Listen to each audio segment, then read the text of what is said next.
Hey guys, I'm here at the marketplace. Hope everybody's doing great today. Got an energy drink, Spirit Bomb, and I've just been exhausted, having a great time. It's been just a lot of great action fun, and just making all these videos happen for you guys. But man, you know me, every once in a while I have to have an energy drink, just saying. Anyway, hope y'all are enjoying the videos that I've been putting up, and stay tuned for the next few more that I'm going to be posting here before you know it soon. So, alright, remember to stay true, be cool in everything that you do, and this is Super Favorite Big Dude saying peace, dudes. And I'm going to try this Spirit Bomb. I think it's a blue raspberry. At least I remember when I opened it up last time, it was like a blue raspberry color, a blue color, and it tasted great.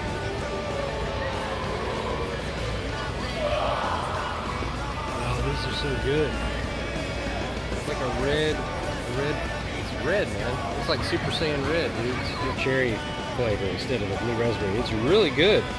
But that's what I'm having right now with me on hand, and I'm about to explore this land of Kamehacon Marketplace, as I've been doing all this recording, all these videos for you, and it gets kind of exhausting enjoying the Spirit Bomb energy drink.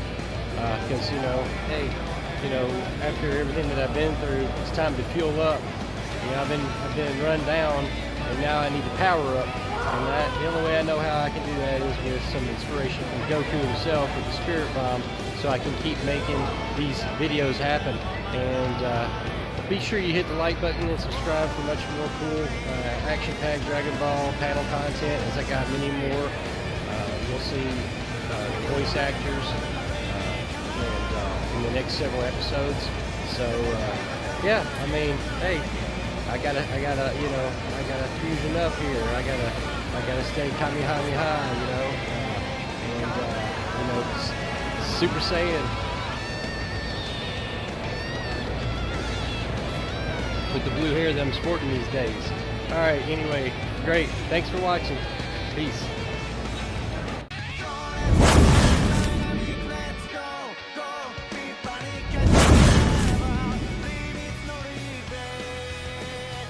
English voice of Vegeta for Dragon Ball Z unfortunately created that insane meme that is now hats. Yes, that's all my fault. I said the wrong line. It should have been 8,000. We all know this. And then we did this show in Vancouver, Ocean Studios, and partway through the Frieza series, it made its way back to Dallas, and they set up shop down there. But surprisingly to a lot of people, we actually, a few years later, continued the series. I'm assuming Ocean had the rights to other areas of the Commonwealth, which would be Canada, the UK, Ireland, and a number of other places. We continued doing the most of the rest of all of Dragon Ball Z, and I've actually at least recorded all of Kai as well, which has not been released anywhere to my knowledge. We're going to try and put the boots to somebody over the next little while to see if we could somehow make that version of Kai appear in some format for people. But I am yet a lonely actor, and no one listens to us about things that concern money. They just say, "Dance, monkey, say these lines." I think it's always cool. You said we did the version in Canada, and it's been dubbed all over the world. I always thought that they should dub it like even in the UK, even though they're still English. Like they should have done a right, Vegeta, I'm gonna kick your ass. They never did that.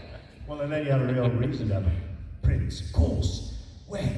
Kakarot, boo! How dare you! Hey, let's go get a pint. I'm going to suggest that. Conor McGregor style. Conor McGregor does. Did you hear about what happened last night? Yeah, terrible. Terrible. Can you imagine paying big money for that nice 3 rounds? He broke his ankle at the end of the first round. It was a very disgusting sight. It was one of those sports injuries that you don't want to see it. No, it was bad. And then as he's being stretchered out, he's screaming at the other fighter, "Your wife is in my DMs." He's trying to sell another fight, because they're going to come back and fight again. Wow. They don't care. They got to sell. Classy. That's classy, right? Pay-per-view. Yeah. How to sell your Irish whiskey? I'll tell you that. Well, what do you want to do? Tell us, Seth. Shall we open up to questions? That's up to you. We Yeah, can. why don't we? Yeah, and questions for any of us. One that Geekdom can answer that we can't. Yeah. Bring it back. Alright, so my first question, I just gotta say, I'm a big fan of you guys. Like, Thank you. Yeah, Thank you. Absolutely. So my first question is, when you guys first did Goku and Vegeta, how hard was it to do their signature screams, for their attacks and stuff? The Kamehameha scream, did you have to practice it over time, to get it right, or what was it like to do it for the first time? We were not given any warning whatsoever. We No. didn't know what we were getting into. It was just, not to downplay it, but it was just another job, another voice job that you were happy to get and that is employing you. So we just kind of showed up, and we had I had a very vague idea what the show was at that time, not much. And we, but literally we were given the scripts, and it was dubbing, so we would be showing the Japanese clip, and then we had to dub it and match the voice flaps to what was being said. So we would overhear Nozawa in the background, not super loud, and then we would attempt to match the mouth movements and everything else and the screams. And I was just telling Elise that I wish they filmed us while we recorded it on a camera, because if you look, trying to match flaps, you look much like a cat that's looking at a bird outside a window.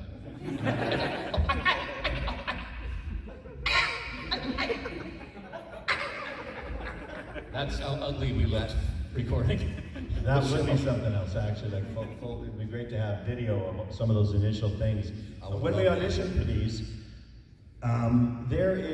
you get a character description. I never saw a picture of Vegeta. I had no idea what he was. So people always ask, did you come up with a voice when you saw what he looked like and learned about the character in the series? We knew none of that.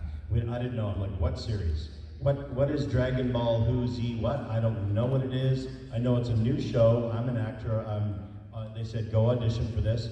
I know my sides just said he's an alien, which he is. So I'm thinking little green man. I don't know what he looks like. He's an alien. He's a prince. He's arrogant. He's diminutive, and he's sadistic. So I'm like, okay. So I'm thinking prince. He's smaller. So I tried to find maybe a higher voice because he's a little smaller, and then they said he was arrogant, so I added a little more of an air of that princely way of talking, like you talk down to Kakarot, you boo. I added that little, and that's how I came up with who he would be, but there was nothing about screaming and fighting. I had no idea there was even fighting. I thought maybe it's just conversational drama anime. And then a few episodes in, I'm like, excuse me? Yeah, you gotta scream from this, page to this page, and then these 30 more pages, and then into the next 8 episodes. And then that screaming will finish. What? Well, 6 pages of screaming, and you gotta remember, we don't get it in one take. When you don't know how long it is, sometimes one fight sequence is like, well, you were like, oh, sorry, that was a little bit short, Brian, it's gotta be longer. It's gotta be a little bit longer than,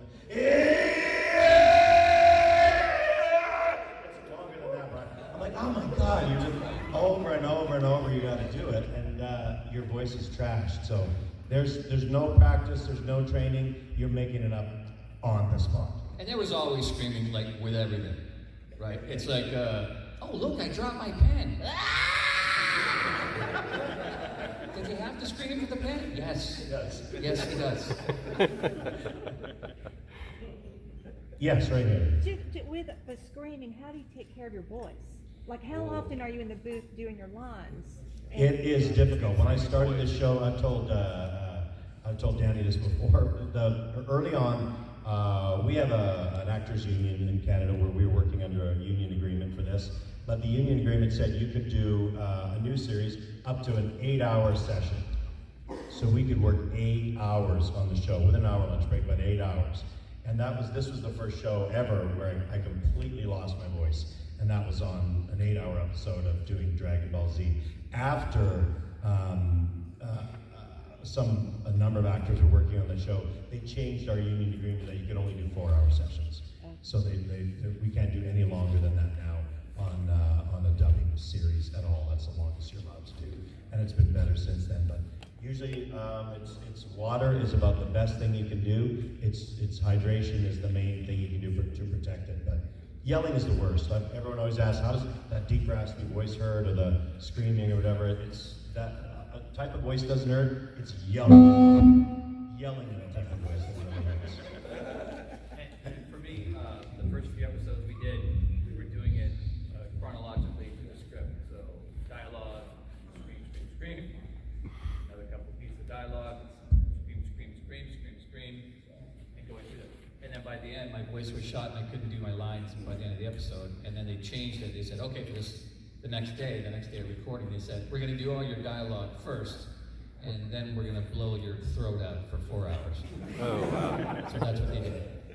Danny, I gotta ask you, and we probably talked about this before. What,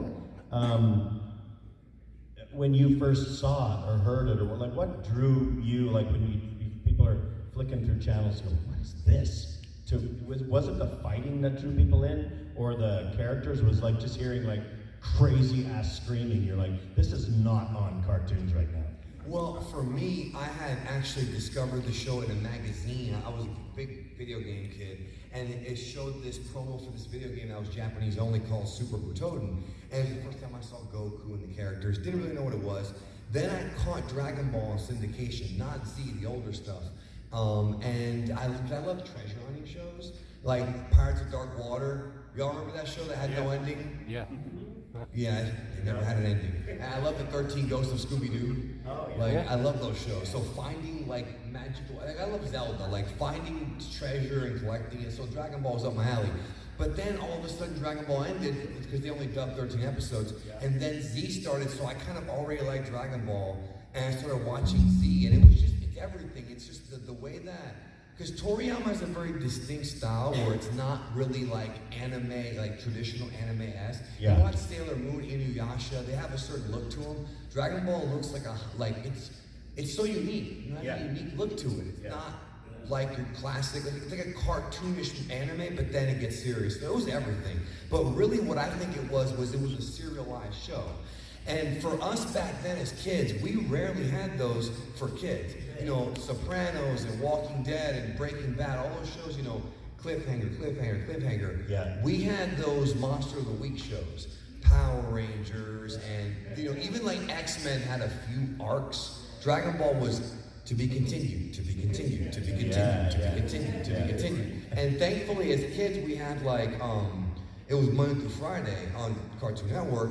In Japan it was every week since 86 to 97. That's like 9 years, non-stop. So yeah, I think that's what drew me in, the cliffhanger. They knew how to do it, and they still know how to do it. You know what I used to watch was Rocket Robin Hood. Anybody watch that? Is that Rocket Robin? It was like Robin Hood, but had a kind of a space angle to it. But it was horrible. Do you remember that show? It sounds good. No, it was, well, yes and no, because the story would go for about, 3 or 4 minutes, and they cut to commercial break, and it didn't matter how many commercials or how little time had just gone by, they would recap the show every 3 minutes. And they go, when we last left Rocket Robin Hood, we just watched this 30 seconds ago. Here's a recap of what just happened. We know what happened. We're still here. Yeah, the entire show, 22 minutes. I think you got like 5 minutes of story, and then last time on Rocket. It sounds like watching a home renovation show when they go back to the beginning every time. Yeah. You know what's funny about that is it's when you compare like Japanese to English culture and dub. If you watch the Z dub or any dub, it doesn't matter, Ocean Funimation, they always started with last time on Dragon Ball Z, and then they show some footage and you hear the narrator talking. But if you watch it in Japanese, it just starts with the music, the recap music, and the narrator might have one line, but he won't say previously on Dragon Ball Z. It's like it's weird, like they know you're watching the show already, so they don't have to say that part, but I think they got the last time on Dragon Ball Z from like other Western shows, like before. Because it's weird, because like there's recaps of episodes of Dragon Ball Z where the narrator will have one line and just say, Gohan is angry, dun dun, and then we get the title screen. Meanwhile, in the English one, they narrate the whole thing, but I think it's because of like the older Western shows. That's what I think, yeah. Yeah, exactly. Questions? Let's grab a couple more. How about right in front right there? How's your guys' relationship with your counterparts that also voice your characters? Like, is there competition?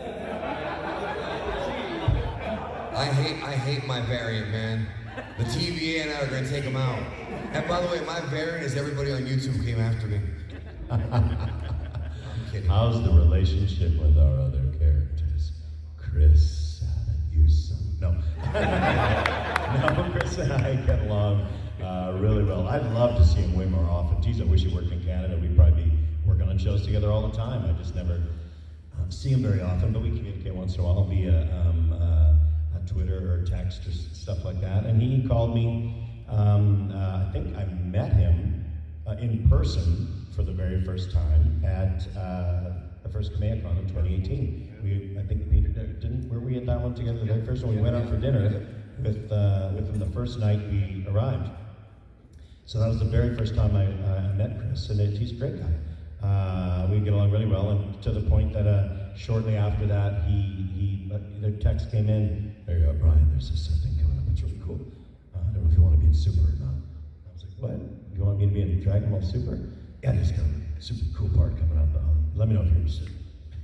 He told me what it was, and a copy of Vegeta. He thought this might be really fun for the fans, and sure enough, I ended up doing a copy of Vegeta because he gave me a call. I recorded everything in Vancouver, and I was directed by a Funimation director from down here who directed online via Skype or something, and recorded in a studio in Vancouver, sent all the files down, and they did all the editing at Funimation down here. So yeah, we have a great relationship. It's fun, and of course I met Ryo Horikawa at this convention, which is a fabulous guy, just such a great guy. So, and I've met the Spanish Vegeta as well. Yeah, Renee, here too. who's here too, who's a great guy as well. So yeah, I'm happy to anybody to take on the role. I'd love to meet anyone. I've always sort of said I'm a fan of I like James Bond, but I'm a fan of certain type of James Bond. I really love the Daniel Craig's.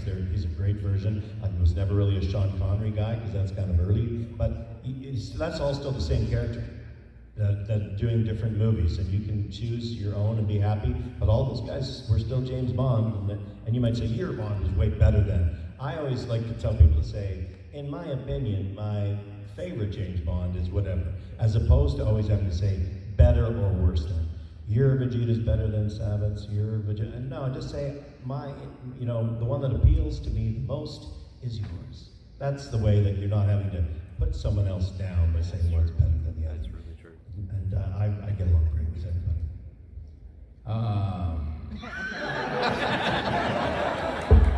Now, Peter. I know, obviously I know that the Gokus that recorded out of Vancouver, they're good friends of mine. I took over from Ian, but me and Ian are friends. Kirby Morrow, God rest his soul, great guy. And I'm sorry, I didn't expect to get a little emotional. I'm sorry. I just saw the tribute back there, so Thanks catching my breath a little thanks bit. to everybody who signed something for Kirby Morrow there. We worked a lot with Kirby Morrow in Vancouver over the years, and he's a really great cat. Worked with Juan and Jago, and a really pretty fabulous, fun dude to be around. Just a really fun guy. So we were all surprised by his passing recently at a very young age. Absolutely. As far as like Sean doing the character now, I mean, there's been a lot of stuff online and comparisons of, hey, who's a better Goku, Sean or Peter? I have never had any beef with Sean. I think he does a great job in the role. He's done it much longer than I have. I think he probably gets more abuse online than I ever have. He's done it longer. Whether that's warranted or not, I mean, that's between him and his fans. I don't really know. There's no personal beef at all with me. If he has a problem with other Gokus, that would be a question for him, but there certainly isn't any shade coming from me to him. I know there was an issue here a couple years ago with invites to the convention. Again, a lot was said, and I don't need to get into it because it's been dealt with, and I just kind of want to move on from it. But I'm happy to be here. I'm happy to be part of the history of the show, and what else can I say? Yeah.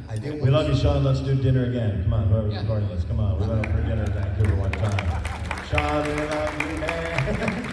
I do want to say one quick thing. I haven't told you this yet.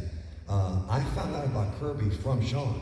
Because Sean sent me a DM or a text and was like, yo, is it true that Kirby Morrow passed? And I was like, is it? And I remember I DM'd you. I think I DM'd you and Ian. And I said, is this true? And then the news started coming out.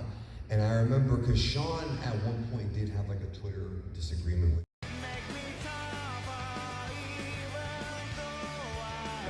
Hi, I'm Peter Kelamis, or also known as the voice of Goku, and I approve of the super cool energy drink, Dude.